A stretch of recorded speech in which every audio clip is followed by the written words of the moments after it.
जल नेति विधि।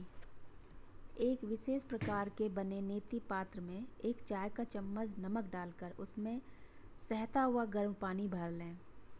ज़्यादा पानी गर्म ना हो। पैरों में 1 फुट का फासला रखकर खड़े हो जाएं।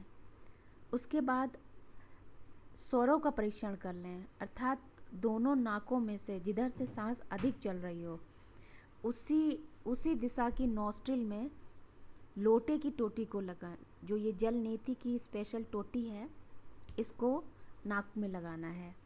गर्दन को थोड़ा आगे एवं विपरीत दिशा में झुकाकर स्थित करें। जल नेति करते समय मुख खोल कर रखें और नासिका द्वारा सांस ना लें। आवश्यकता पड़ने पर मुख द्वारा सांस लें अथवा सांस रोककर इसका अभ्यास करें। जब आधा लोटा जल एक नॉस्ट्रिल से गिर जाए तब उसी प्रकार दूसरे नॉस्ट्रिल से भी यही क्रिया करें।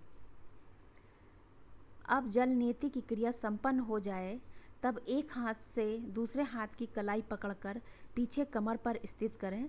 फिर थोड़ा सा आगे झुककर कपाल भाती विशेष क्रिया करें।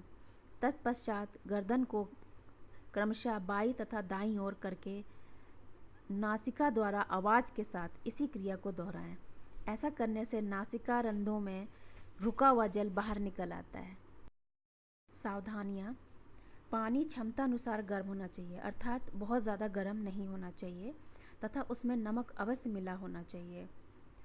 जिन साधकों को कान में या सिर में कभी पीड़ा का अनुभव हो या जल नीति के अभ्यास से नाक से संबंधित सभी तरह की बीमारियां दूर होती हैं, जैसे नज़ला, जुकाम, सिर दर्द, नेत्र रोग, बालों का पकना आदि रोगों में इसे उपचार के रूप में प्रयोग करते हैं।